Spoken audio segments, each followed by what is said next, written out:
Are we ready to go? We're ready. Okay, I know John Wilton had told Helga he's going to be about 5 minutes late, but we'll go ahead and get started. I'll call to order the City of Belvedere Finance Committee meeting of November 18th. Robert or Helga, can you take roll? Scholl, Here. David Walker, Here. Will Lyon, Patrick Fader, Here.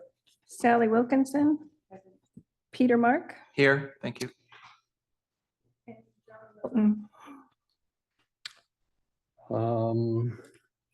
Okay, the first item on the agenda is to approve the minutes of the April 30th and May 7th Finance Committee meetings. Are there any suggested changes or addition to those minutes of those two meetings? Hearing none, can I have a motion to approve both of them? Is So move. there a second? Second. All in, we got to take a roll call again. Chair McCaskill, Yes. David Walker, Aye. Patrick Fader, Yes. passes unanimously. Thank you. Next item is discussion regarding the levy insurance. So good afternoon, Chair McCaskill and committee. For this item, I will turn it over to our committee member, David Walker, and city manager, Robert Zadnick, who attended the meetings regarding the levy insurance. So I can make this brief. I believe you all got the two memos, one memorializing the meeting on May 29th that Robert and I had with the Alliant folks. And that was a good meeting, and they explained a lot of things, and we indicated that the city had engineering information. One of the key items from that meeting that caught my eye was that Robert Lowe made a comment about FEMA in the context that if there's a FEMA type loss, that if you have any kind of insurance, that it tended to move the process for FEMA support along more quickly. So that pricked our interest. Following that meeting, the city made available all the engineering information. The process kind of chugged along for a number of months while they went to their markets. And then the second memo covers the information that was provided in September. They had one indication. It was from a A-plus company. The premium was extraordinarily high. It was $5 per $100 of limit, which in my mind means they're expecting a total loss once every 20 years. I'm also familiar with a half dozen other earthquake policies covering commercial property and in seismic zones and so forth. And all the ones I'm familiar with run between $1 and $2 per thousand, as opposed to $5 per hundred. So that was a pointed discussion with them in a few emails and calls.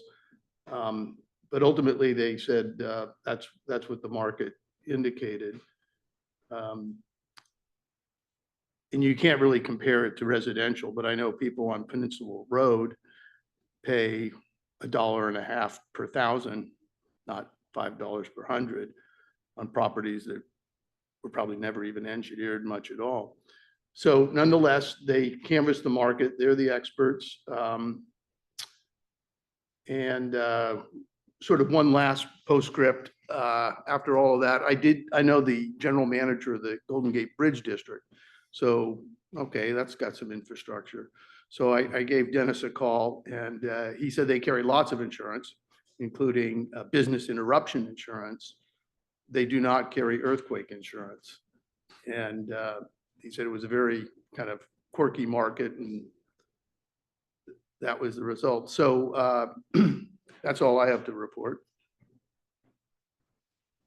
Sorry, I'm late. No problem. Hi, John. Can I ask a question, David? Yeah. Is that very high premium because of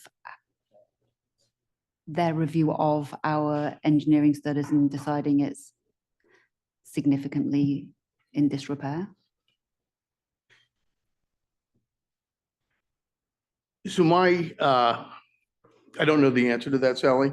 I did reconfirm with them after they had gotten this indication of $5 per hundred. I said, I reconfirmed two things. One, did you really go to the market? And I put the quote in this memo of what they said. And then secondly, I said, did the underwriter look at the engineering information? And they said, yes, they did. So that's the extent of the knowledge I have. I didn't get a feeling that they had gotten that deep into it, but maybe the underwriter did. Let me ask that in a slightly different way.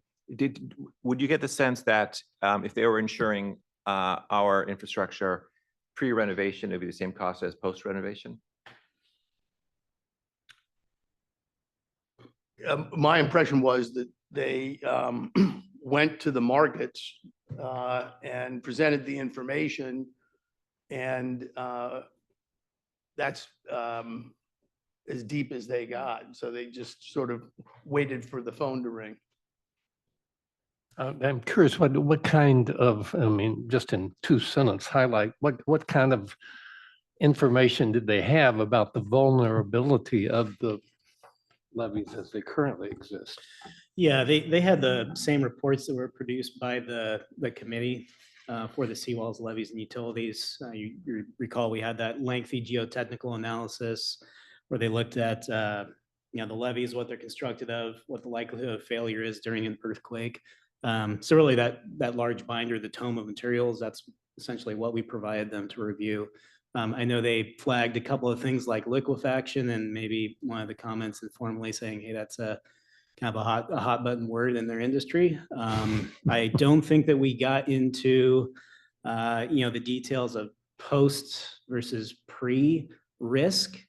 My understanding is that they're focusing primarily on kind of present day analysis on what the levees are look like. Sorry for being late. I had a question on the deductible, David. Did you explore different deductibles? You say it's 5% is the normal. Because usually if you have a bigger deductible, you have a lower premium.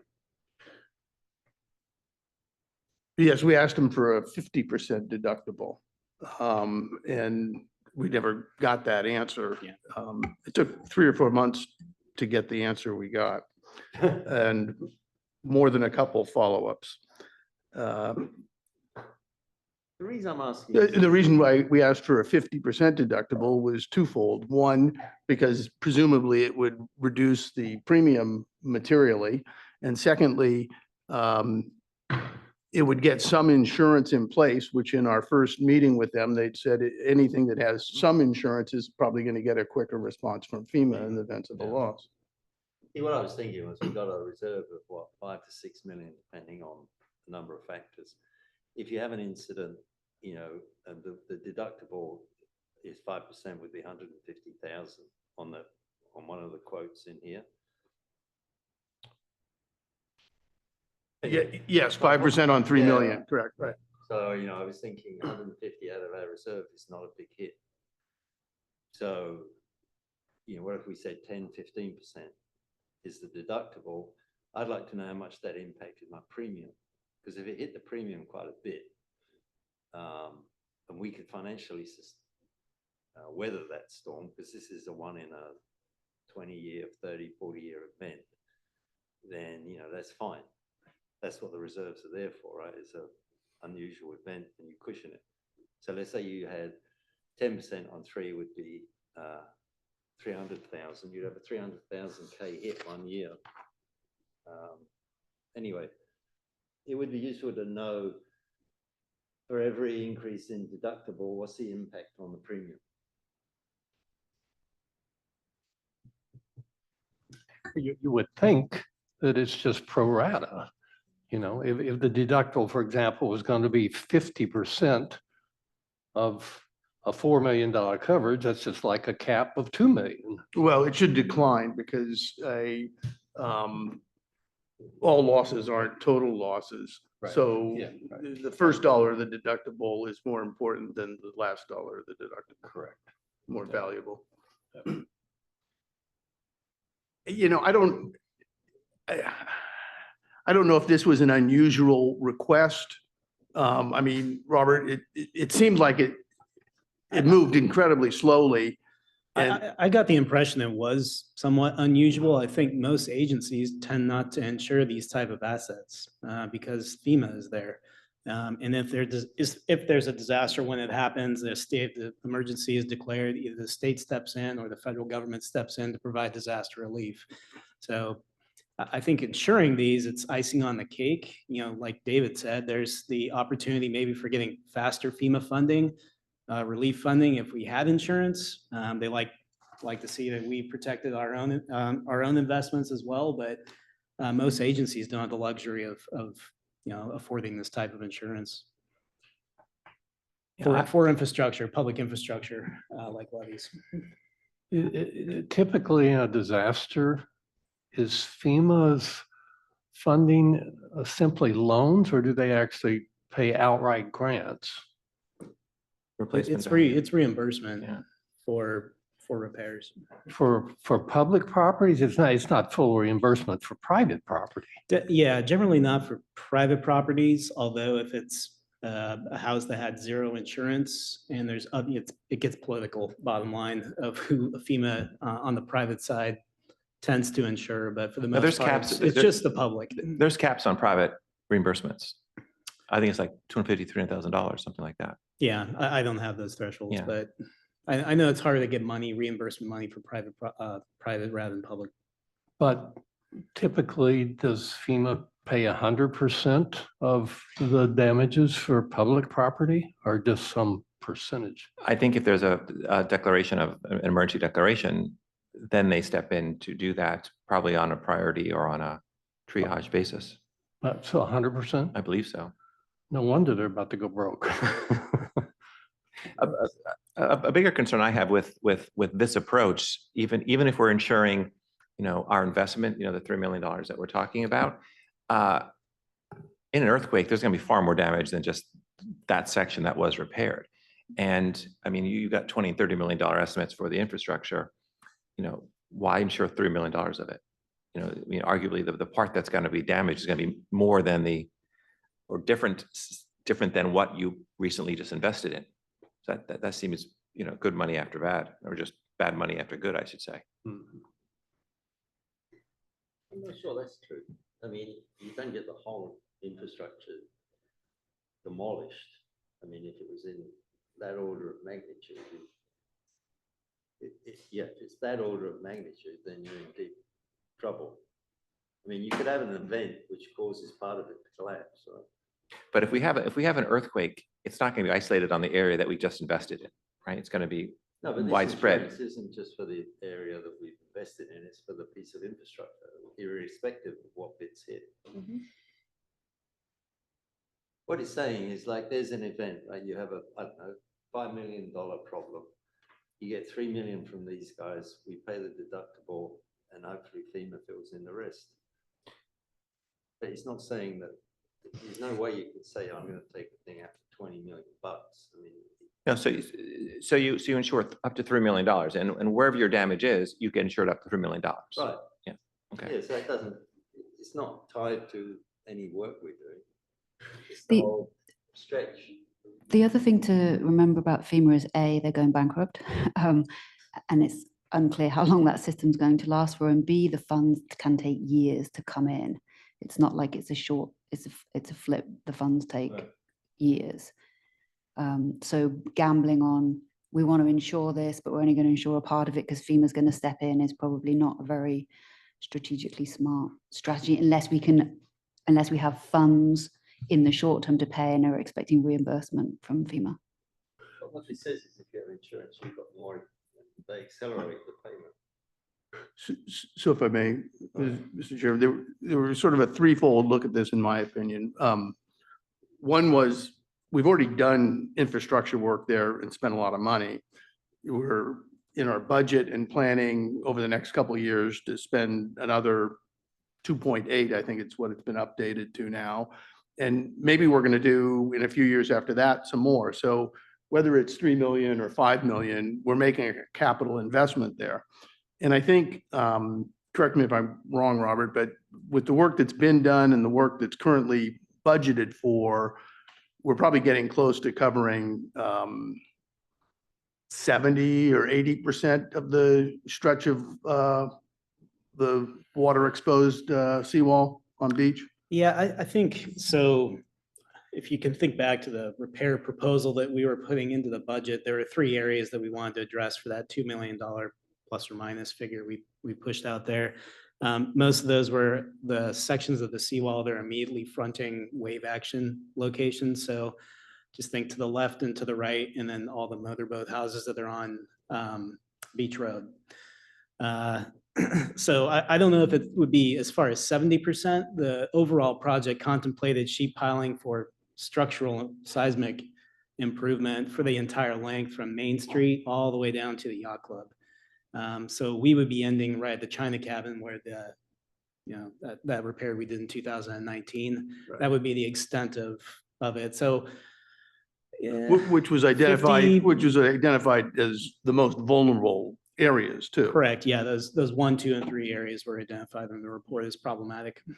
And as you get beyond the China camp, you get closer to the toe of the island and so forth. Yeah. So one was, we're doing this work, we're spending this money. So secondly, maybe we should, it's not going to burn and it's not going to flood. It's only exposed to this peril. So we should perhaps look at that. And then third, which, as I mentioned in our meeting with them, they pointed out this, which was new to me anyway, that if you had any form of insurance, that you could get funds more quickly from FEMA. And so that, John, sort of led us to in my mind, to a 50% deductible and only 3 million rather than 12 million or some other number, so that you'd have some money available quickly from the insurance, plus you'd have a potential avenue for more quick FEMA funds. And that could all be very helpful in that situation. But ultimately, at $5 per 100, it doesn't really matter in my mind, this is speaking personally, what the deductible is or what the limit is. It's just not a rate that makes any sense financially, is my personal opinion. See, that's why I was thinking, like, if I up my deductible and I get that $5 down to $2.50 or $3, then would I be tempted to take the insurance? And I just don't know if there's any trade-off. I know with my car, every time I increase the deductible, my premium goes down. So I mean, there must be some impact on the premium, right? By definition. I just want to know what the magnitude is. Because if I have to spend 100,000 on a premium or 4 million in insurance with the deductible of 20%, I might do it. You know, especially if I have, anyway. Well, the city could ask for the 50% deductible quote That's and a see big what. deductible. I mean, then you're looking at, 3 million, 1.5 million hit on reserves in a $3 million event.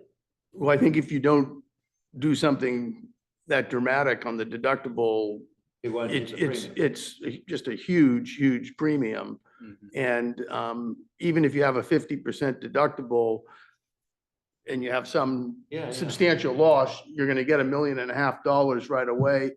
Plus, you're gonna hopefully Right. open up the gate Oh, for I FEMA agree money. with you, That's, Dave. I just want to know, I mean, you're making that up by 50%. I mean, I just want to know, there must be an easy thing that says premium deductible. I mean, I know if I ask my insurance company, I'd get it. I mean, they say if you increase your deductible, your premium goes down by this much. I mean, it's not binary, it's not 5% or 50, it's a scale. We could just ask them what it is. Yeah, I think there's no harm in asking, but I'd also want to verify that claim that FEMA's going to pay more quickly, because I just don't think that's true. I think they pay more quickly if you've got flood insurance with FEMA. So I think we really need to go to FEMA and ask them that question. We have flood insurance, don't we? Sorry? It says here we have flood insurance. No, but not through FEMA. Well, does it make any difference if it's through whatever the hell Prism is? Yeah, Yeah, because I'd it- also, I'd be it's- very skeptical of that claim on two fronts. One, that it came from an insurance agent trying to secure this contract, but also the fact that FEMA only pays what's uncovered. So if you're covered somewhat, it's going to delay the process seemingly out of just their process of seeing what's uncovered and letting you be covered first. I know some people, I can definitely ask that question to FEMA if that's helpful. I can double check on that as well. I've got a associate I work with in the county who manages all the FEMA funding. So I'll look into it. Can we clarify this sentence? We don't believe Beach Road is named in the current coverage. We should know that, shouldn't we? Yeah, I think it's pretty, from our discussions with our insurer, it's pretty obvious that it was not covered. The buildings themselves, City Hall, the Corporation Yard, those parcels are covered generally. Improvements in the public right of way are not. Yeah. Well, okay, but the thing we got here says we don't know. Can we get a definitive answer? Yeah, we can get Yeah, that in yeah, writing. or not. Sure. Yeah, I mean, this is really vague. Yeah, and I think, David I'm not sure if this is your impression as well, but my takeaway that I got is they wanted to know if we are serious about, because it's obviously going to take time and investment for their underwriters to really drill down and get us a more accurate number. They want to know we're serious before they take on that effort. And that's really, I think, where we left off. And looking at the numbers, we were kind of leaning towards, all right, we'll bring this back to the committee and see if there's still an interest. I agree. So, and we're happy to follow up on those few points, but I guess that's the feedback we were trying to get, David and I, is there interest to keep going with this? Or are we kind of leading ourselves down the path where we're not interested in the outcome? It's just more for curiosity. I'd personally be interested. I think for all the reasons you just said, it makes sense to explore it thoroughly. Given the, when we tried to fund the bond, it plummeted. So I'd rather go into an event of this magnitude with some insurance. Personally, if the premium was acceptable, we don't know because we don't know what the deductible would be. So I would be serious. It's not to say I'd accept it. But I mean, I'm only one. Well, so John, you're just proposing that we go back and ask, can they tell us Yeah. what the But it's how the something- premium would change with increasing deductibles? And they may or may not choose to answer. But what he's saying is that they're not going to unless this committee, I mean, if this is dead on arrival, why waste their time? Is basically what he's saying. Well, I think also supporting what Robert just said, this is not a quote. Right. This is an indication. Yeah. So to go from an indication to a firm quote Yeah. is where a lot more would be involved. So we're not looking for them to do that, I don't believe. You're just asking for More. an indication Yeah. of a 50% deductible. You can ask for something else, but Yeah. I'd keep it simple. Does that higher deductible somehow change the analysis of what we're For considering here? me, I mean, I wouldn't ask. I'd say I want to know from 5 to 50, what's the deductible and what's the resulting premium, holding everything else constant. If I assume everything else is the same, what's the premium? I mean, they're in the business, they should be able to just calculate it. That's me.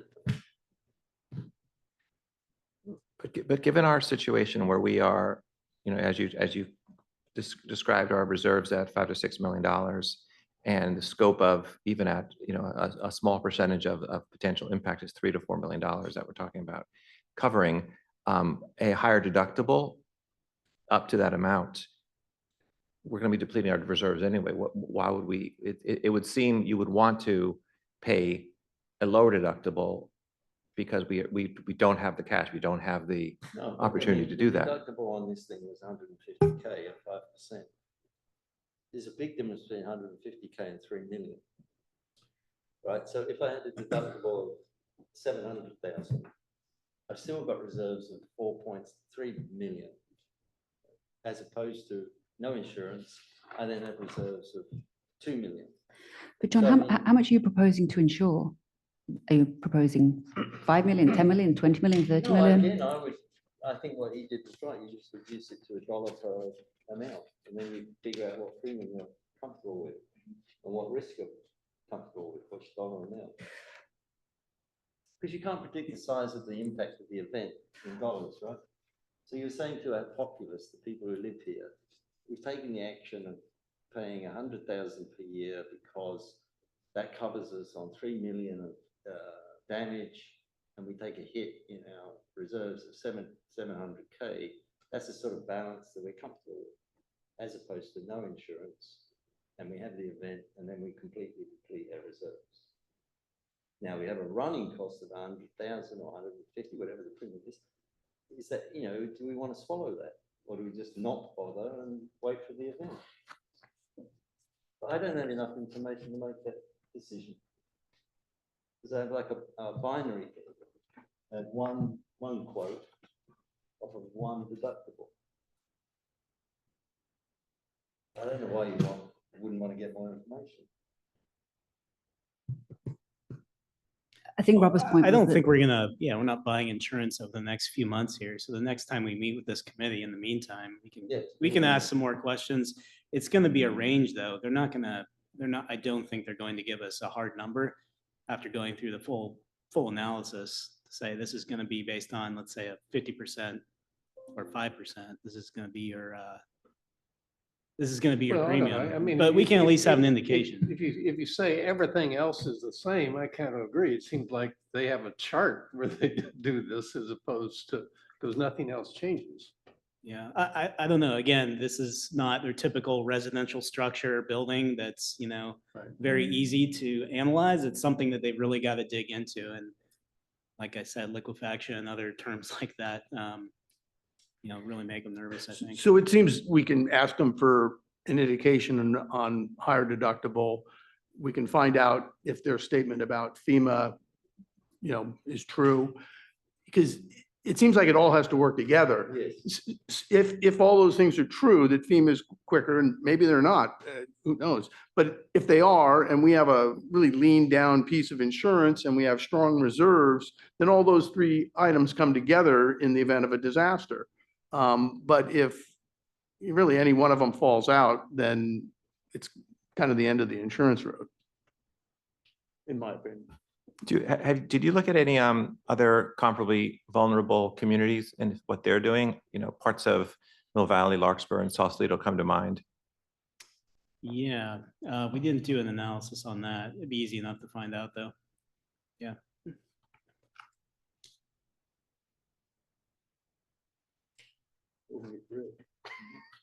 Okay, any further discussion? If not, there's no action to be taken at this time. I see there's at least one member in the audience. I didn't open it for public comment. If you decide you have public comment on any of these issues, please raise your hand. I'll recognize you. Okay, thank you. Next item on the agenda, item 3, is the discussion and possible action regarding the semi-annual review of the city's investments. Thank you, Chair McCaskill.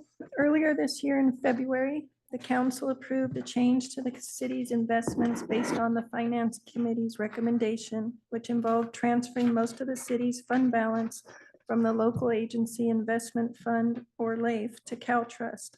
As part of the updated investment policy, staff will now provide investment information to the committee on a semi-annual basis.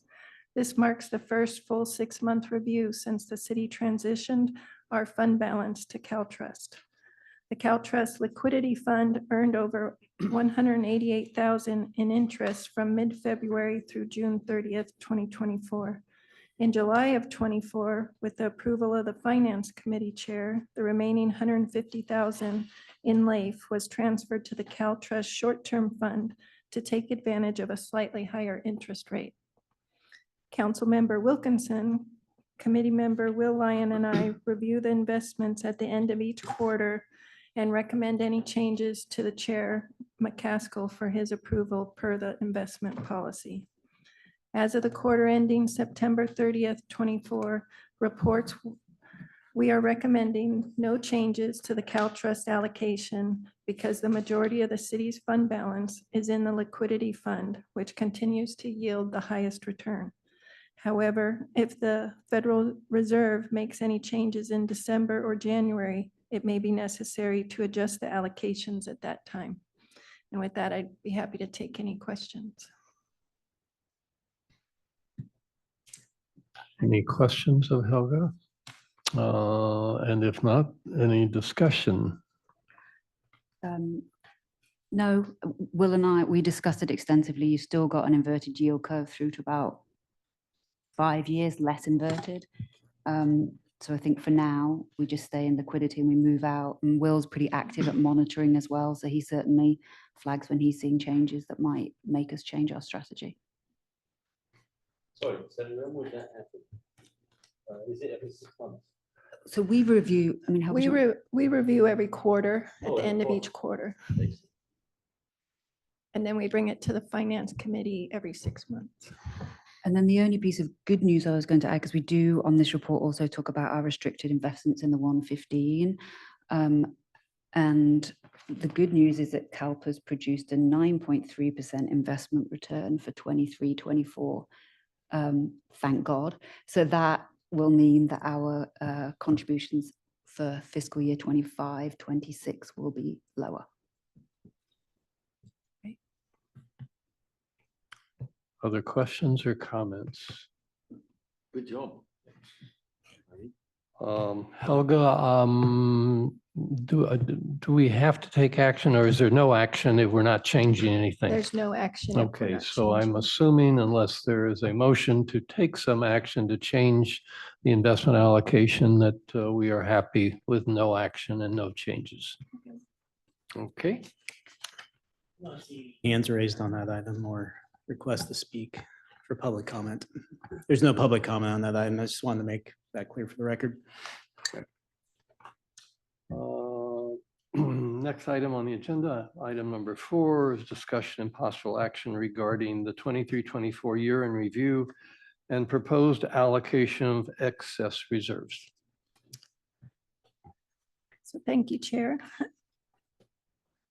So the next item today is the review of the fiscal year 23-24 financial report summary, focusing on the general fund and making a recommendation to City Council on how to best utilize the fiscal year 23-24 excess reserves. So I'll just give a brief overview of the fiscal year. General fund revenues were 9.8 million, which exceeded the budgeted revenues by 1.2 million. All revenue categories met or exceeded the budget projections, with property taxes coming in at 268,000 above the anticipated amounts. General fund expenditures totaled 6.4 million of the 6.8 million budgeted.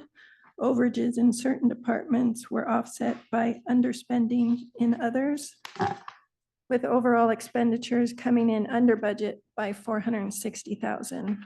I do want to point out that the table 5, that the 2 headings on that table were transposed. So just for clarification.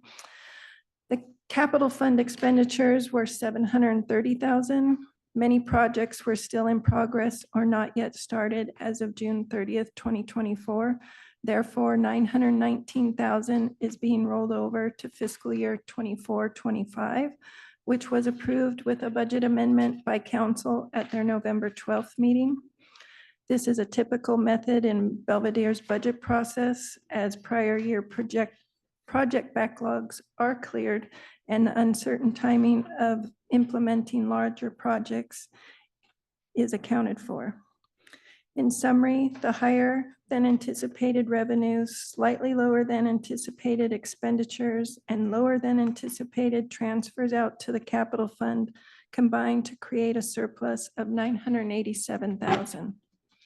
The general fund balance as of June 30th, 2024, after accounting for all actual revenue, expenditures, and transfers, is 6.53 million and exceeds the city's reserve policy by 2.39 million.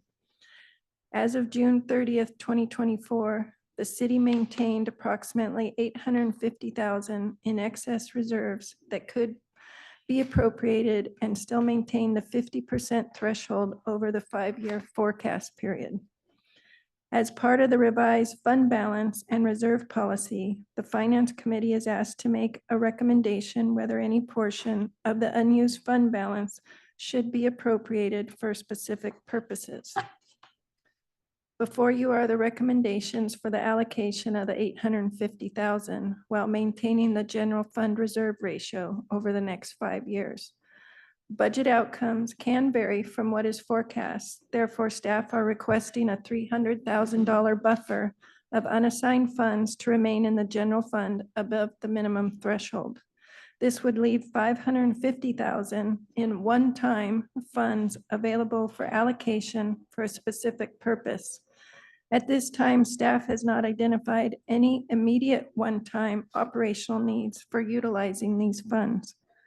Therefore, staff are recommending the 550,000 be allocated to the Critical Infrastructure Reserve Fund. As of June 30th, 2024, the Critical Infrastructure Reserve has a balance of 1.34 million. This fund is designated for ongoing essential infrastructure repairs, maintenance, and improvements. The most pressing infrastructure need is the repair of the Beach Road seawall. As outlined in the fiscal year 24-25 budget, the Beach Road Stabilization Project is a 3-year initiative that begins in the current fiscal year. This project will involve planning, engineering, and permitting, with construction slated to start in fiscal year 26-27. Initially, the estimated cost for the project over the 3 years was 2.2 million. However, a more detailed analysis completed in late October has revised this estimate to 2.8 million and does not include the remaining design, engineering, and environmental mitigation costs. This revised estimate represents the lowest cost option among the 3 alternatives that were analyzed. Allocating the 550,000 in excess reserves to the Critical Infrastructure Fund is a prudent decision for supporting this important project and is presented for your consideration. And staff are available for questions. Questions of staff? If none, a discussion of the proposal. Can I ask a quick question? Sure. Forgive me if I'm not seeing it. What would be after the 450 from the 23-24 fiscal year, the 550 of this transfer, and the 650 in the 24-25 fiscal year transfers, what will be the balance in the Critical Infrastructure Fund? Generally.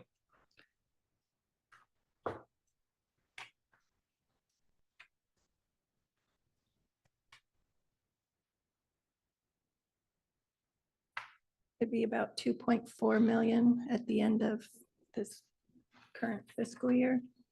The 24-25 fiscal year. Yeah. Thank you.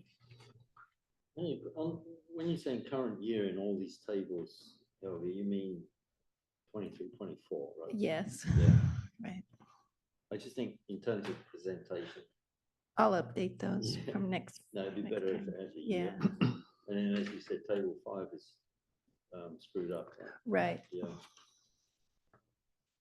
One question I had for staff is, and it's not critical in any way, is that the revenue number was off significantly from expectations.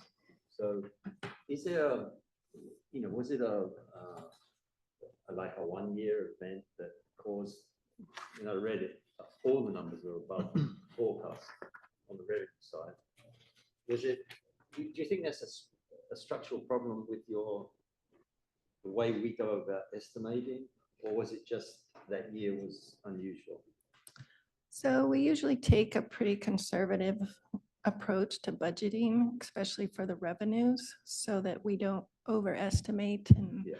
we don't have an issue with that. So that's kind of how we go about the revenues. So, Well, it's like- laudable, but the swing was from a deficit to a fairly healthy surplus. And I was wondering if during the year we're making decisions based on budget estimates. I mean, should I, as a member, sort of mentally adjust your revenue projections up by 10%? Well, there is an additional factor, I think, in addition to being conservative, is that each of these things are the result of factors we don't control and don't have in-depth knowledge of. that's right. So like, we don't have knowledge of what CTL fines we're going to get. We don't even budget for those. So, and this year we anticipated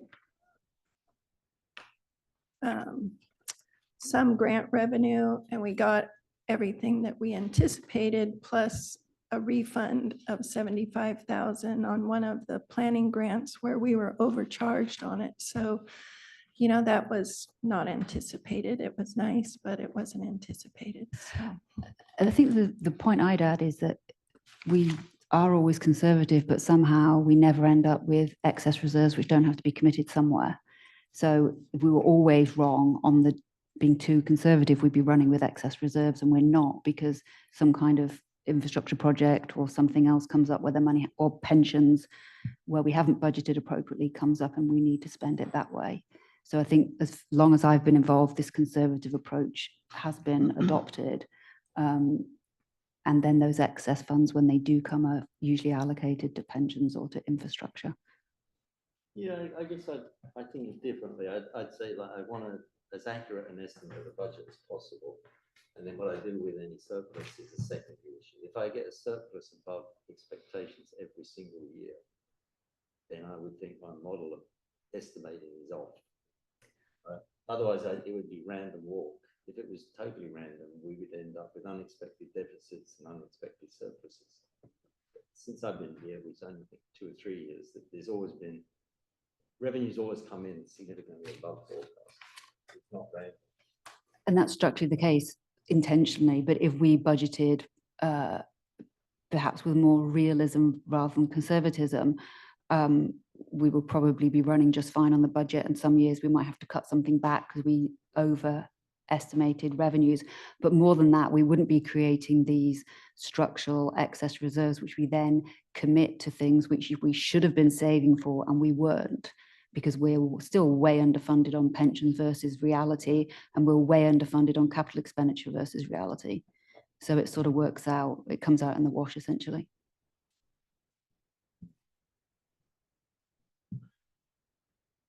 If I may, I have a question on page 7 of the memo where this 850,000 is reviewed, and there's a line on the reserve calculations that says the fiscal 24-25 general fund expense plus fire plus debt service, and it shows actual 8,256,000. But that's 24-25. So that's actually is that the budgeted amount? so that was the amount that was budgeted as part of the fiscal year 23-24 budget document, and that was the 24-25 amount at that time. So when I looked at the budget, that document, that's the one from the spring.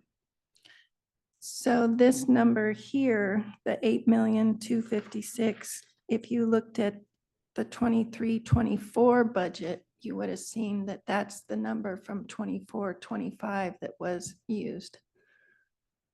Okay, well, then I looked in the wrong place because, so I looked at the, I looked at the 24-25 budget. Correct, right. It won't be in there. I see, So, yeah. because it's a dramatically different number. Exactly, because when we did the budget for 23-24, we estimating the 24-25 budget, and that's the number that's used to calculate the reserve.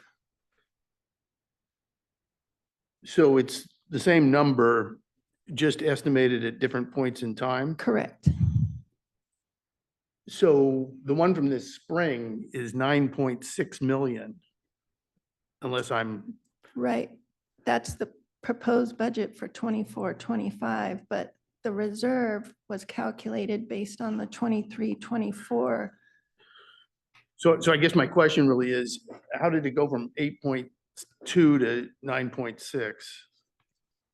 It just, I got stuck on this, so that's why I'm asking.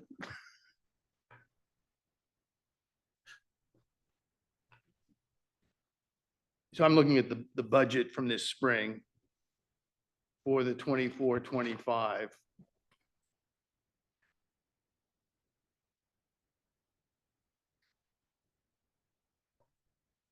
Right, but for the 23-24 budget, the reserve was calculated based on the estimate for 24-25 that was done as part of the 23-24. I got that, but it's the same number, just estimated at different points in time. Correct. And I'm having trouble figuring out why just the different point in time made it go from 8.2 to 9.6. That's what I can't. What number, David? Which you- Went from one to the other? Well, Went from well, 8.2? this is a, What line went 8.2, 9.6? the general fund expense plus the fire transfer plus the debt service budgeted number for 24-25 fiscal year. And it's shown here is 8,256,000. Yeah.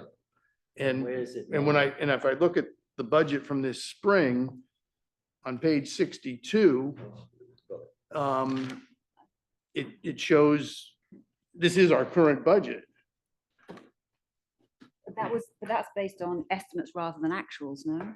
Yes, the Yeah, 24, it's based, it's our proposed budget for 24-25. But that was based on 23-24 estimates rather than finals. correct. So I understand why there's a difference because they were different points in time. What I don't understand is why it's such a huge difference. Why did it go up so much? Yeah. So for 24-25, It's based on 25-26. it's based on this current year's budget.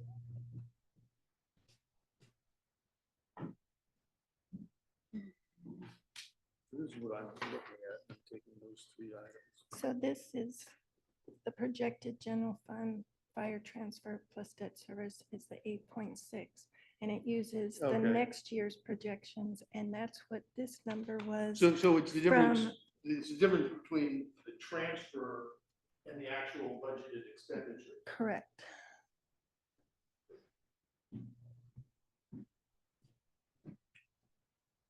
Satisfied? Yes, Good. Okay. good. All right. Other comments or discussion? The item in front of us then is for us to agree or disagree with the staff recommendation that 550,000 go to the critical infrastructure reserve, correct? Correct. All right, We would need a recommendation to council. all right. Do I have such a proposal? Just a reminder to take public comment. Public comment? None? And nothing online. Thank you. Okay. Can I ask a question, Bob? Of course. Once you put it in the critical infrastructure fund, can you take it out and use it for something else? Yes. Did we change the rules? We can take it out whenever we feel like it. Okay. I would so move. Is there a second? Second. All in favor? Can we have a roll call? Chair McCaskill, Yes. David Walker, Aye. Patrick Fader, Yes. and John Wilton. Yes.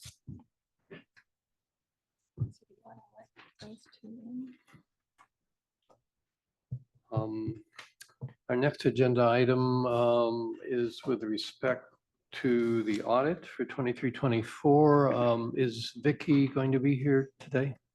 She is. She's coming in just. And Whitney as well. Thank you, Chair McCaskill. The final item today is to review the draft audited financial statements for fiscal year 23-24 and make a recommendation to council. The audit team and I have noted a few formatting issues and we'll make sure these are corrected before the council meeting. Before I introduce the auditors, I am pleased to report that for the third year in a row, there are no findings or deficiencies in internal controls to report. With that, I would like to introduce the auditor group from Mays and Associates who are joining via Zoom. Whitney Crockett, audit partner who conducted this year's audit. And Vicky Rodriguez, also an audit partner with Mays. And I'll turn the presentation over to them. All right, thank you, Helga. Can you guys hear me okay? 1 second. How do I turn the screen on? Which button? Mine is not on. Still not on.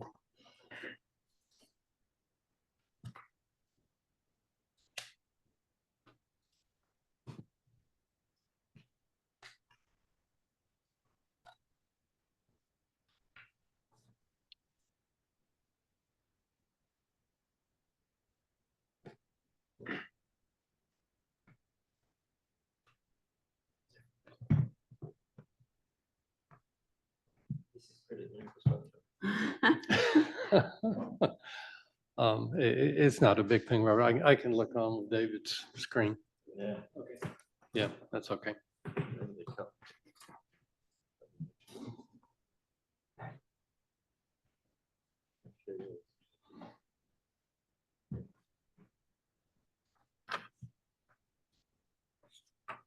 All right, can you hear me?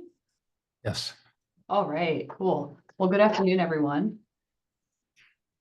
I'll go ahead and get started. So as Helga mentioned, my name is Whitney Crockett, and I'm an audit partner with Mays and Associates. We're the external independent auditors for the city of Belvedere. And I oversaw completion of the fiscal year ending June 30, 2024 audit. And then with me online today is Vicky Rodriguez, who I'm sure you recognize from previous years. She oversaw the audit last year and then the 5 years previous to that. And she may chime in here and there to help me answer questions as we go through today. So as part of the packet for item 5, you have 4 different deliverables or reports, and those are the fiscal year 2024 annual comprehensive financial report, which is item 5-1. And then you have the required communications, which is item 5-2. And then the memorandum on internal control, which is 5-3. And finally, the GAN appropriations limit agreed upon procedures report, which is 5-4. So starting with attachment 5-1, the annual comprehensive financial report, or ACFR. If you look on there on page 1 of the attachment, behind the table of contents, is our audit opinion. So our audit opinion on page 1, if you read through it, is unmodified for the city. And that is the highest level of assurance that we can give. So clean audit bill of health on that.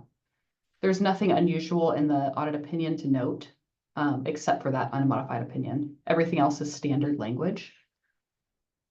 And then also, if you flip to page 5 of the ACFR, a few pages after the opinion, you'll see the management discussion and analysis. And this is something that management prepares and gives you a good financial performance overview of the city's financial activities for the fiscal year, and a more detailed look at the financial statements and some tables to help, facilitate that. So I'm going to cover some of these highlights. And I'm just going to start with page 5, a couple things that I thought would be worth noting. So at June 30, 2024, governmental activities net position for the city increased by 0.74 million compared to June 30, 2023. And then also at June 30, 2024, the city's governmental funds reported a combined ending fund balance of 11.72 million, which is an increase of 1.82 million from the prior year. And it's due to an increase in revenues and lower than anticipated expenditures. And then moving a few pages after that to page 8, some more highlights in that table.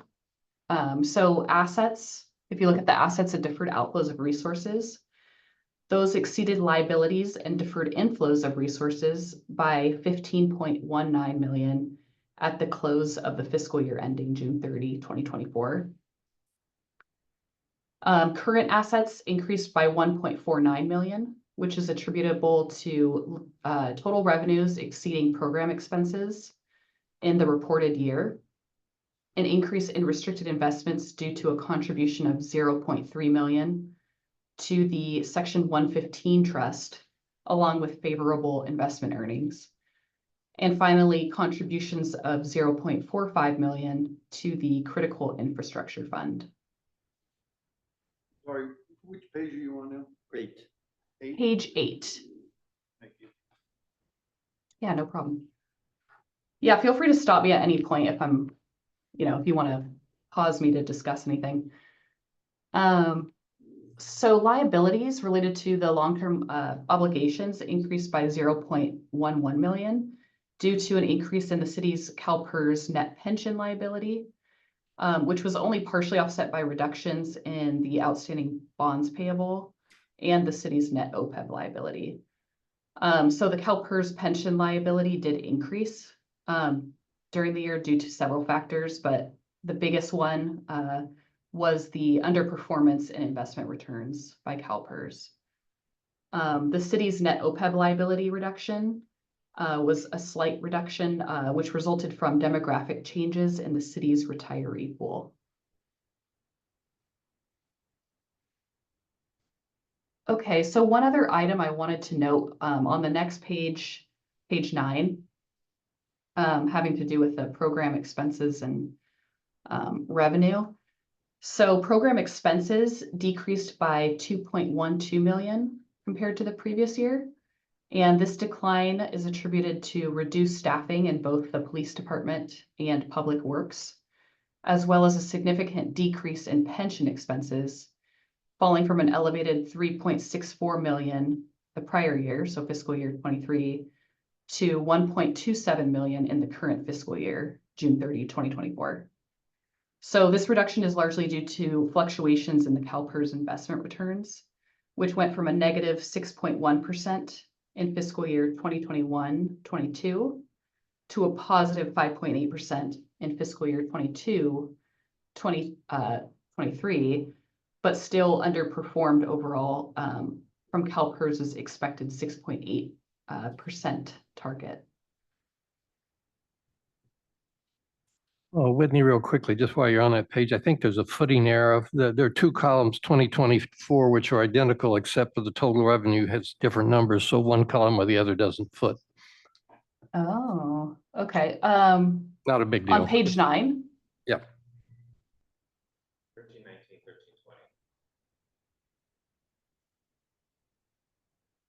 20. Oh, you're right. But I'm those numbers are all supposed to be the same, aren't they?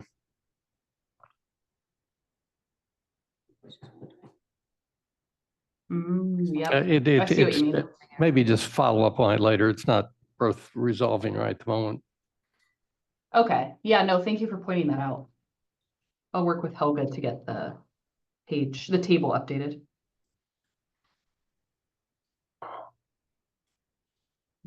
So, yeah, outside of that, other changes, I guess, during the year, at least in the notes to the financial statements.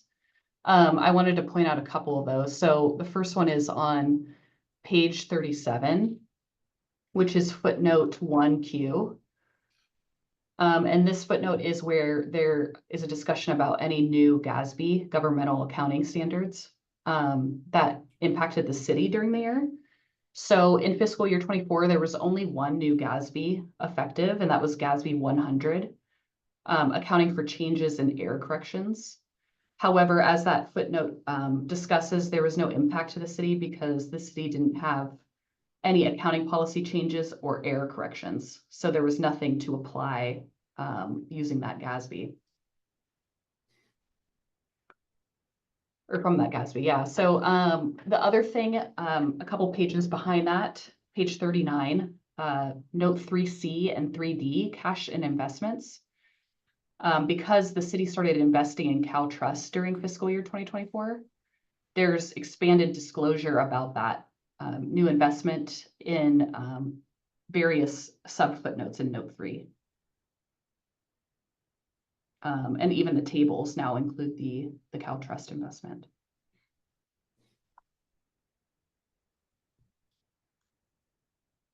Is that just because there was a change, or is that specific to CalTrust? Yeah, so that's the change because in fiscal year 23, the city hadn't invested in CalTrust. That was a new thing that happened during fiscal year 24. So because of that, the disclosures included discussion of that. Just to clarify that because of the nature of CalTrust, these are footnotes that will continue. So they are new this year, but they will continue going forward as well.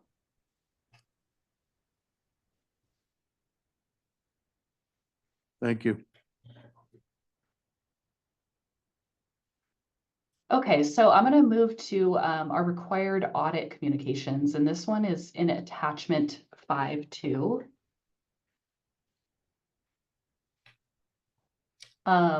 And so what this is basically our required communications to you about any significant audit matters or other matters, any difficulties we encountered during the audit, any misstatements, or any use of third-party consultants as part of our audit, or by management as part of our audit.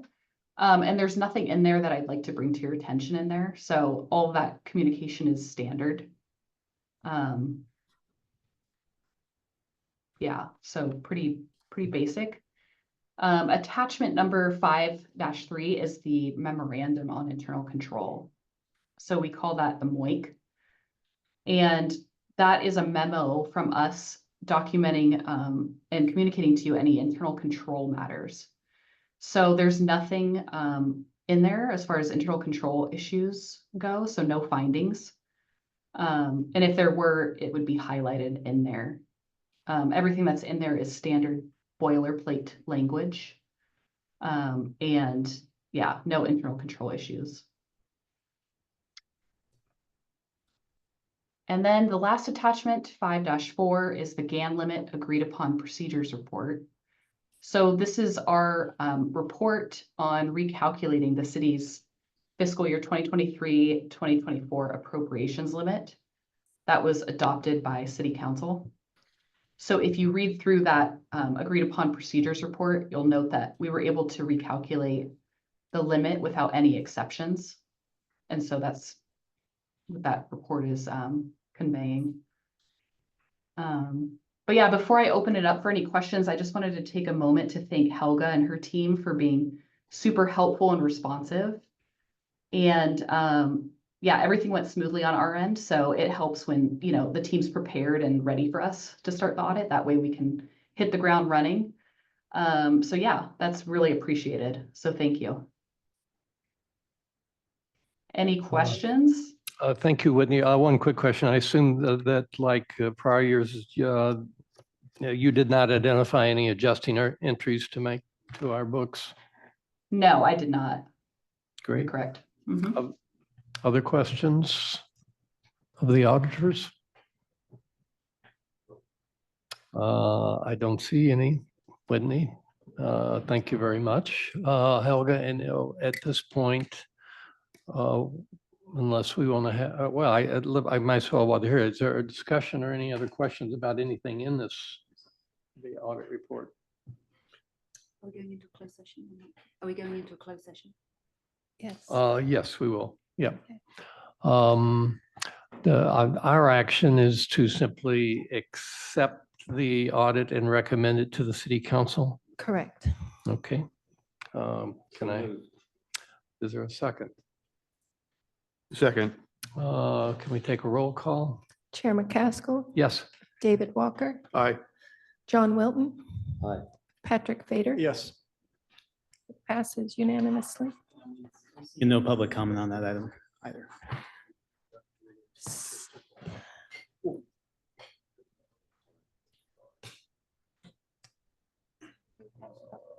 Okay, why don't we wait because we have to have a closed session with the auditors. Our agenda at this point, Helga, am I correct, calls for us to have a closed session with the auditors? Correct. So we do need to end this meeting. I did send Vicky and Whitney a alternate Zoom link, so they'll come back on. I'll start a Zoom meeting and then you'll be in that meeting with Okay, them. great.